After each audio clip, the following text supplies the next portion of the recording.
Welcome to the deep dive. Today, we're getting into something pretty fundamental. We are. We're looking at a specific idea from Anubhav Srivastava's book, Nothing Everything. And this one, well, it's about you. Or rather, the idea of you. It might really challenge some core assumptions. It definitely aims to. Srivastava kind of kicks things off by going straight for Descartes. I think, therefore I am. Right, the classic. Yeah, but Srivastava argues it doesn't prove a permanent thinker, only that a thought is happening right now. So it's like seeing a flash of light. Exactly. Yeah. And assuming there must be this permanent lighthouse behind it, but all you actually perceived was the flash itself. Okay, that sets a different stage entirely. He has that analogy about animation, too, which is, well, quite striking. Oh, yeah. That just like animation looks alive but isn't, thoughts might make it look like there's an individual. Without one needing to actually truly exist. Wow. Right. So if it's an illusion, this powerful sense of me, what's creating it then? What is creating it, according to him? He breaks it down. It's our genetics, for one. Then our totally unique life experiences, moment to moment. No two are the same. Okay, genetics, experience. What else? Even just the names we're given. Little things, big things, they all build it. Huh. And his point is, if you could somehow remove all that, Then the underlying sense of the basic awareness in anyone would be identical, like a gadget, he says, back to factory settings. all the same underneath. Literally the same, yeah.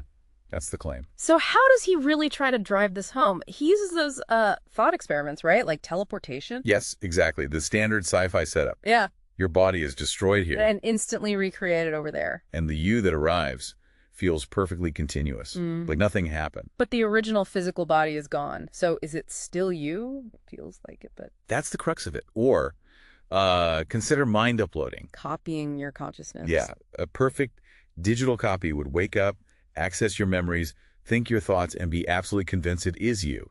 But the original you might still be standing right there. Precisely. So the continuity we feel, Srivastava argues, it's an illusion generated by the pattern being copied, not some soul or essence carrying over. He uses other analogies too, doesn't he? Something about a melody. He does.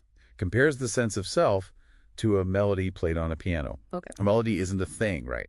It's a pattern of notes, of sound. And you can play that same pattern on a different piano. Exactly. It's the same melody, different instrument. So consciousness is the pattern, the melody, not the piano. And there was another one, a candle flame. Right. Your sense of self is like that unique flame. You can use it to light another candle. Uh-huh. And the second flame is definitely a continuation of the process, shares the pattern in a way. But it's not the same physical flame. The first one is still burning, or maybe it's gone out. Exactly. It just reinforces this idea.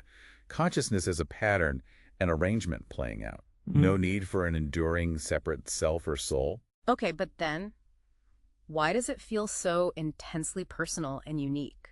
Why do I feel like me and not just some generic pattern? Well, that feeling comes down to probability, essentially. Probability. Think about it. The chances of two people having the exact same genetics and the exact same life experiences down to every single moment. It's virtually zero.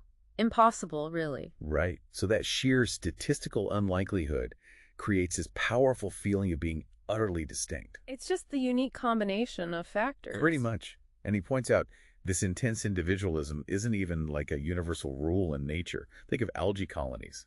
Where the whole system is the consciousness, not individuals. Something like that, yeah. The idea of a separate self isn't the only way consciousness manifests. Which leads us to his pretty blunt conclusion. He just states it outright, doesn't he? He does. The book explicitly says there is no self, period. Wow.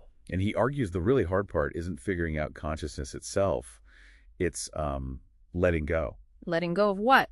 Of these deep-seated ideas we have about needing a fixed, mysterious self at the core of it all. Shedding those assumptions is the real challenge. That lands pretty heavily. It sounds unsettling. It can be, initially. Definitely unsettling. But there's also something perhaps liberating about it. Liberating how? Well, your identity feels less like this solid, fixed thing you're stuck with. And more More like a story being told. Something that changes, evolves, is constantly written. Less static. A different way to think about it entirely. And remember, this was just one idea, one segment we pulled from Anubhav Srivastava's Nothing Everything. Just a glimpse into a much larger exploration. It leaves you thinking, though. It certainly does. So here's something for you to chew on. If this sense of a fixed self is an illusion, what does that really imply? How might that change how you look at your past choices, your identity right now, or even your future possibilities? Worth reflecting on.